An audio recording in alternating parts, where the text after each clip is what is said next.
है गरुड़ पुराण। ज्ञान से विज्ञान की यात्रा है गरुड़ पुराण। अंडाकृति से लेकर के और पिंडाकृति का वर्णन है गरुड़ पुराण। अंडाकृति जानते हो? जीव कल्प अभी आएगा वर्णन।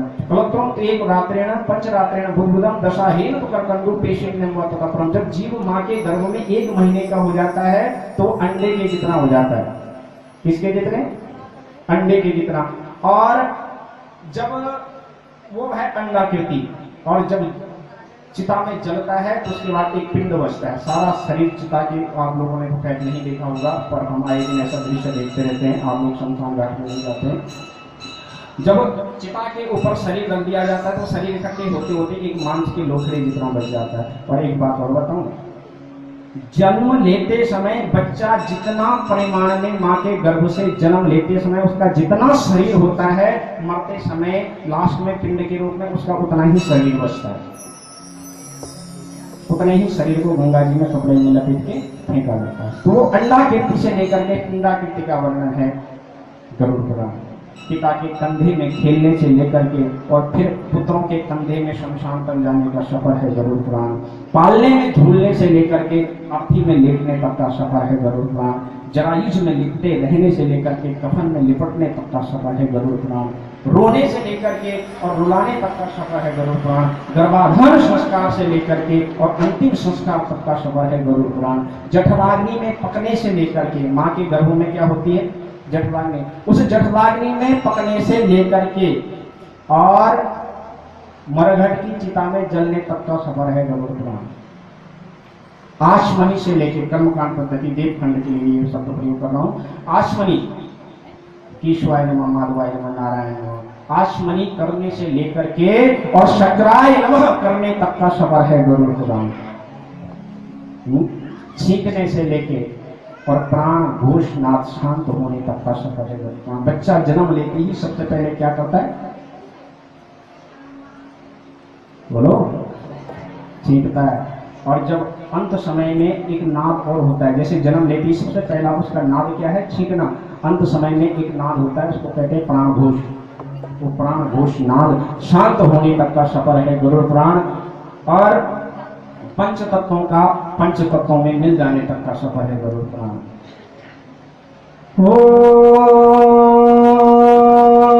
क्षिति जल पावक गगन समीरा,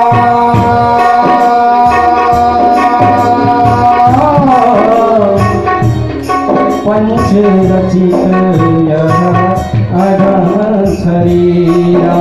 राम सिया राम सिया राम जय जय राम। राम सिया राम जय जय राम।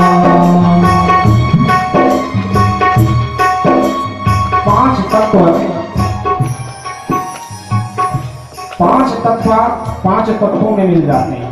मिट्टी में मिल जाती है। अग्नि में पानी में आकाश में हवा।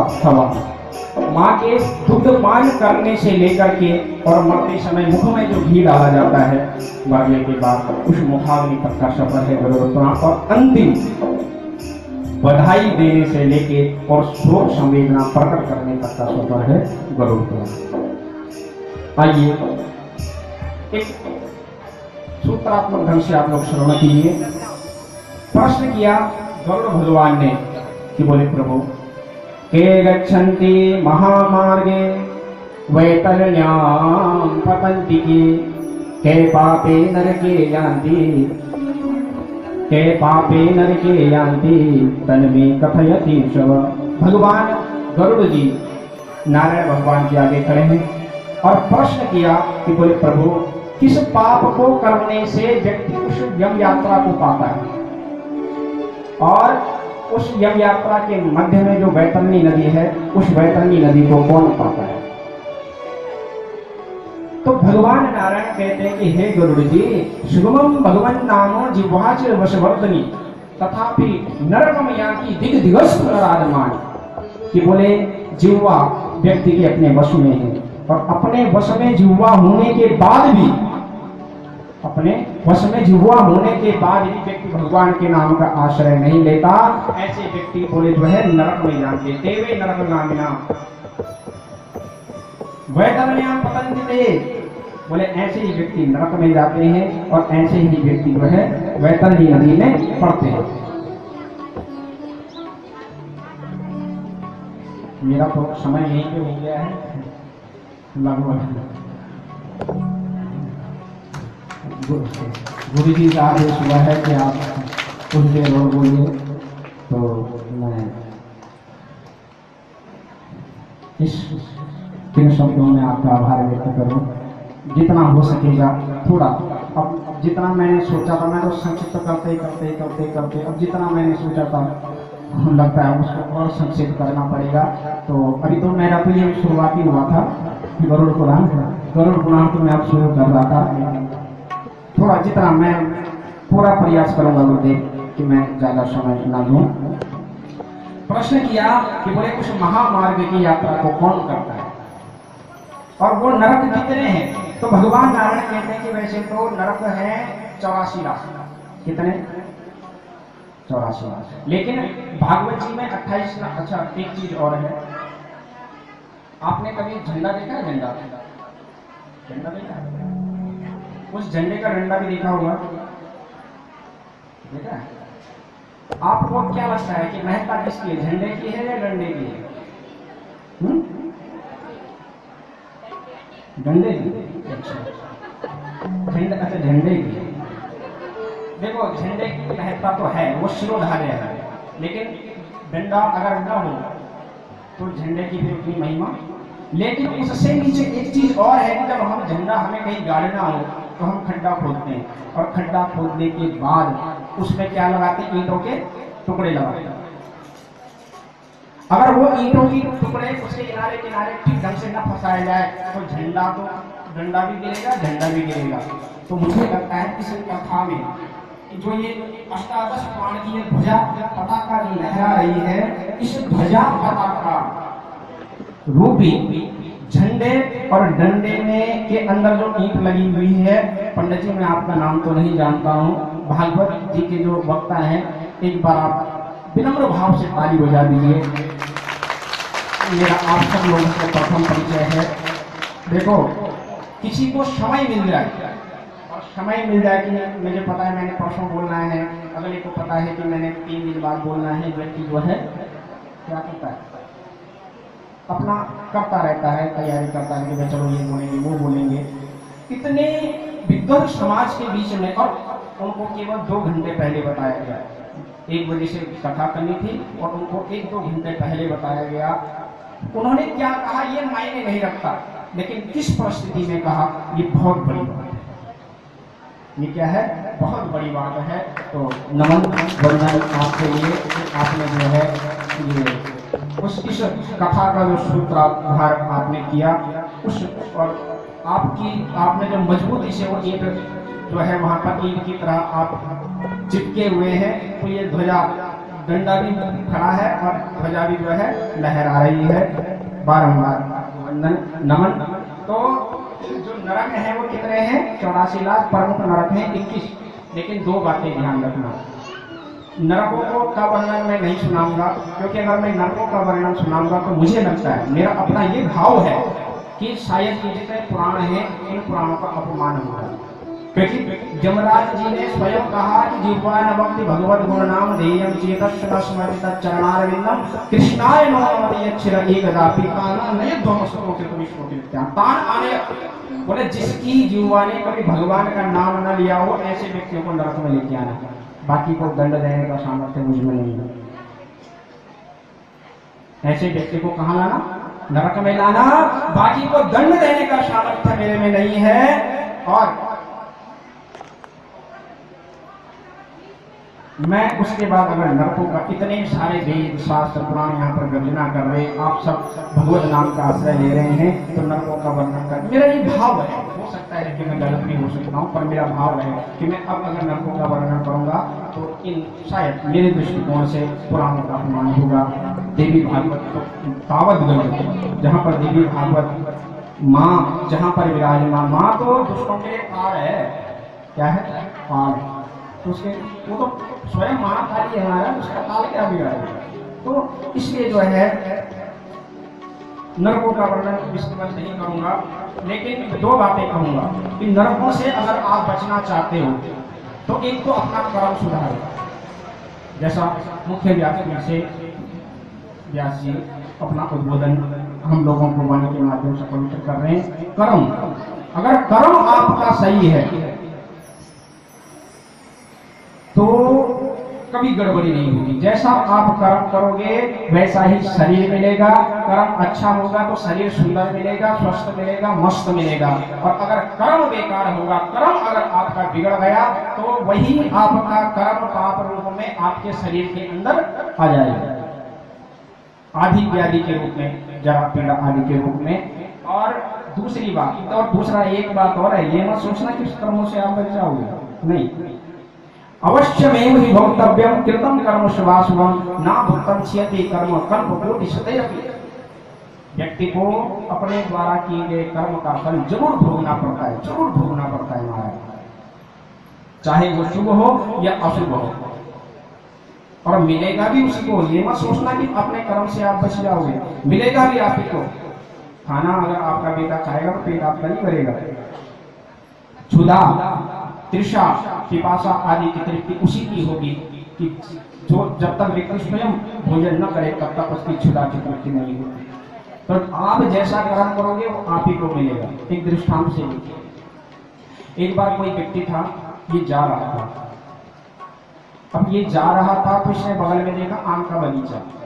ध्यान देना, किस चीज का बगीचा? आम का। अब देखो गलती की शुरुआत कैसे होती है, कहां से होती है। आम का बगीचा देखा और आम के बगीचे को इसने जैसे ही देखा तो इसके मन में लालच आ गया। अब देखो गलती की शुरुआत कहां से हुई? आंखों से। देखा किसने? आंखों ने। अब आंखों ने देखा, इतने में इसने क्या किया, इधर उधर देखा कहीं कोई मुझे देख तो नहीं रहा, तो ये चल पड़ा बगीचे में। जब देखा कि कोई नहीं देख रहा है, बगीचे में गया तो इसने क्या किया, आम तोड़ने लगा। अब देखो जिसने देखा वो गया नहीं, गया कौन? बोलो, आम।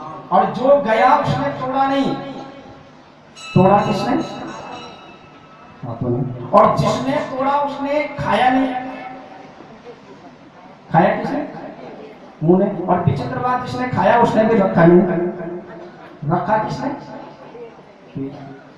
तो जिसने देखा वो गया नहीं, जो गया उसने तोड़ा नहीं, जिसने तोड़ा उसने खाया नहीं, जिसने खाया उसने रखा नहीं। अब इतने में आ गया बगीचे का मालिक, एक मोटा सा लठ उठाया, धमाधम मारा, उसके पीठ पे चाप से धर दिए और इसी कहानी को लेकर किसी अपने पर्वतगिरी महाराज जी जैसे संत के पास गए, बोले महाराज जी तो बड़ी अंधेर नजरी है कि बोले गलती करे आंख और मार खावे पीठ, ये कौन सा न्याय है? महात्मा जी बोले भाई जब गलती आंखों ने की थी तो सजा आपको मिलनी चाहिए। बाबा बोले बेटा इसी कथा में थोड़ा और आगे बढ़ती है। बोले महाराज बताओ। बोले देखा किसने? आंखों ने, गए पांव तोड़ा हाथों ने, खाया मुंह ने। गलती किसकी थी? आंखों की। और जब पीठ पे लठ पड़े उसके बाद रोया कौन?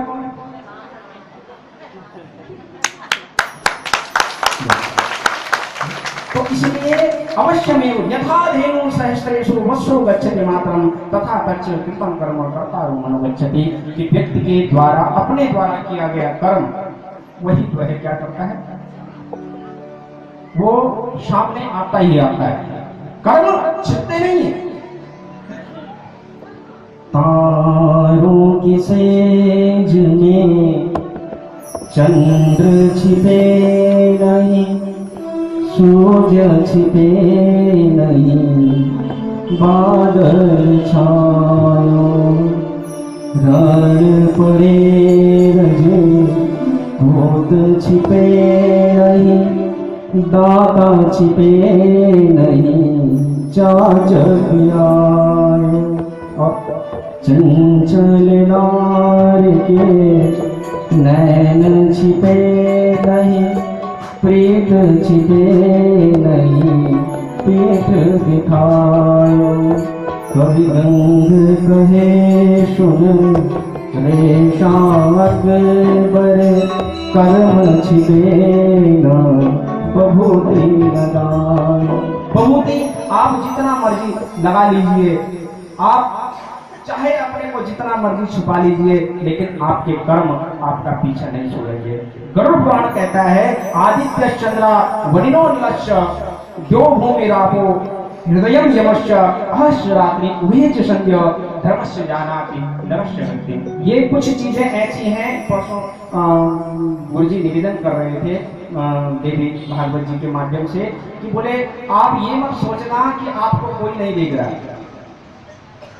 कुछ चीजें ऐसी, बोले हम आपको नहीं देख रहे हैं, इसका मतलब ये नहीं कि कोई नहीं देख रहा है, वो बैठा है, वो सबको अंतर हृदय में जो विराजमान है वो सबको देख रहा है। फिर भी हमारे पाप कर्म पुण्य कर्मों के कुछ साक्षी होते हैं, सूर्य, चंद्रमा, वायु, आकाश, भूमि, हमारा हृदय, जमराज जी, दिन रात्रि आदि, सुबह शाम की संध्या, ये हमारे अंतर हृदय की वृत्ति को जानते हैं।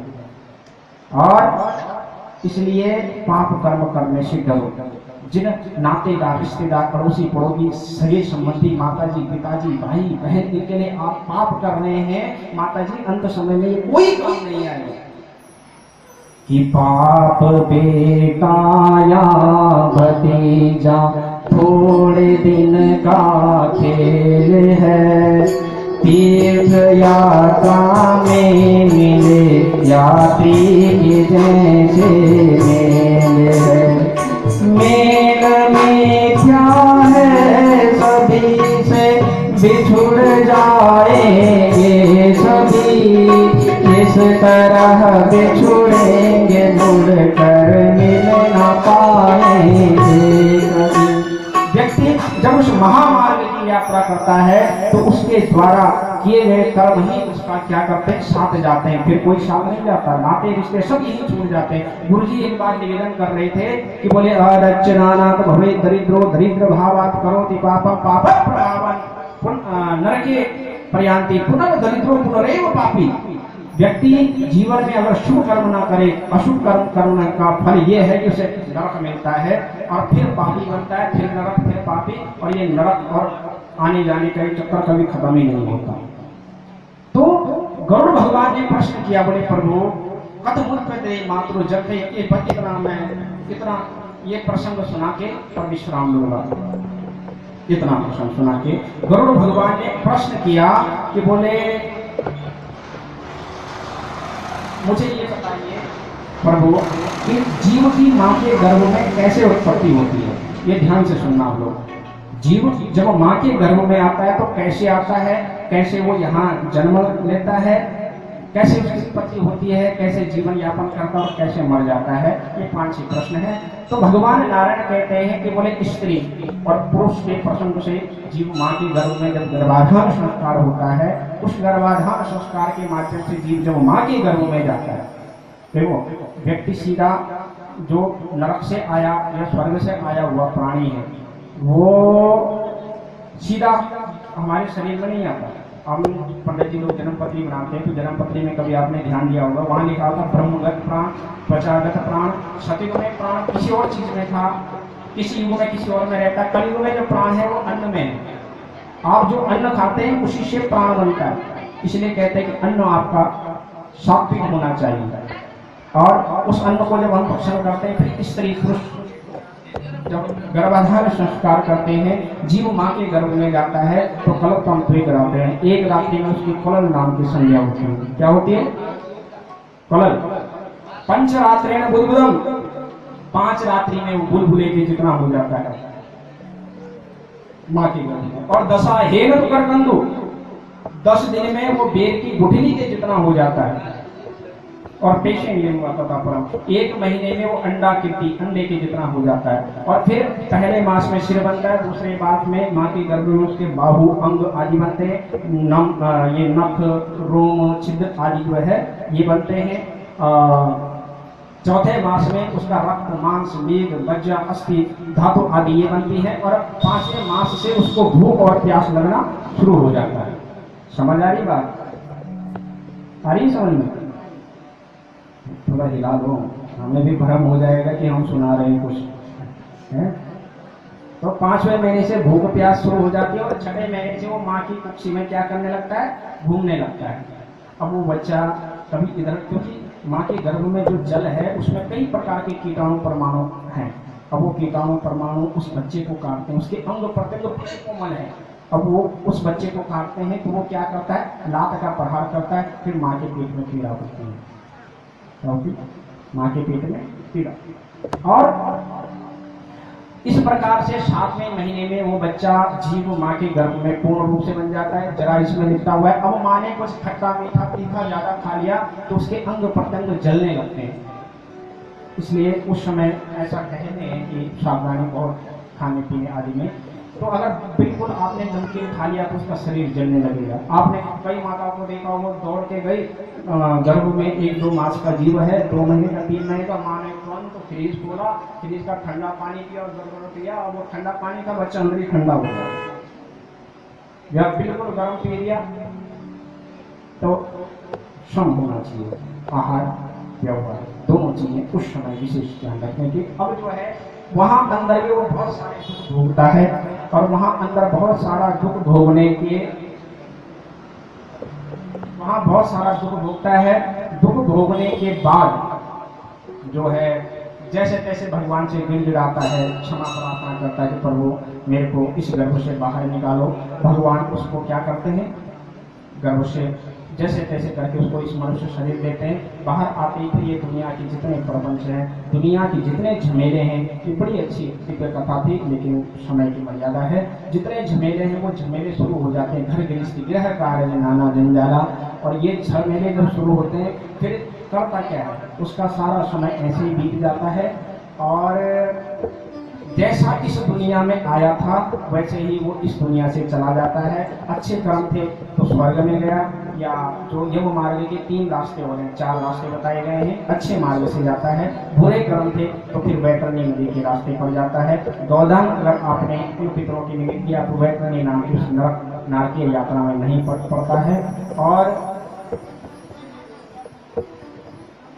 पुनः नरकों की यात्रा भोगने के बाद उसको क्या मिलता है, मनुष्य शरीर मिलता है। क्या मिलता है, मनुष्य शरीर मिलता है।